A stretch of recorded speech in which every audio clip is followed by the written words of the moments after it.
যে ভুলের কারণে ফেসবুকের মনিটাইজেশন হারিয়ে আয় বন্ধ হতে পারে। ফেসবুকে অন্যের তৈরি কন্টেন্ট নকল করে নিয়মিত পোস্ট করা ব্যবহারকারীদের বিরুদ্ধে শাস্তিমূলক ব্যবস্থা নিচ্ছে মেটা। মূল নির্মাতাদের কন্টেন্টের স্বীকৃতি নিশ্চিত করা এবং স্প্যাম কমাতে এমন পদক্ষেপ গ্রহণ করেছে প্রতিষ্ঠানটি। সম্প্রতি এক ঘোষণায় মেটা জানিয়েছে, যারা অনুমতি ছাড়াই অন্যের তৈরি ভিডিও, ছবি বা লেখা হুবহু নকল করে নিজেদের নামে পোস্ট করেন, তাদের ফেসবুকের আয় করার সুযোগ অর্থাৎ মনিটাইজেশন প্রোগ্রাম থেকে সাময়িকভাবে সরিয়ে দেওয়া হবে। একই সঙ্গে এসব অ্যাকাউন্টের পোস্টের নাগাল বা রিচ উল্লেখযোগ্যভাবে কমিয়ে দেওয়া হবে।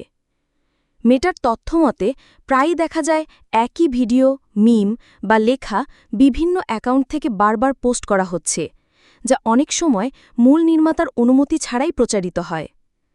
এমন পরিস্থিতিতে ব্যবহারকারীদের অভিজ্ঞতা একঘেয়ে হয়ে যায় এবং নতুন ও সৃজনশীল নির্মাতাদের পক্ষে প্ল্যাটফর্মে জায়গা করে নেওয়া কঠিন হয়ে পড়ে। মেটা জানিয়েছে, ফেসবুকের অ্যালগোরিদম যখন বুঝতে পারে যে কোনো কন্টেন্ট নকল বা পূর্বে অন্যের দ্বারা প্রকাশিত, তখন সেই পোস্টগুলোর রিচ কমিয়ে দেওয়া হয়। এতে নকল কন্টেন্ট জনপ্রিয়তা হারায় এবং মূল নির্মাতারা তাদের কন্টেন্টের যথাযথ স্বীকৃতি পান।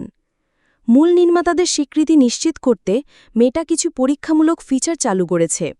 এর আওতায় কোনো ভিডিও যদি নকল হয়, তবে সেটির সঙ্গে মূল ভিডিওর লিঙ্ক যুক্ত থাকবে, যাতে দর্শকরা সহজেই মূল কন্টেন্টে পৌঁছতে পারেন।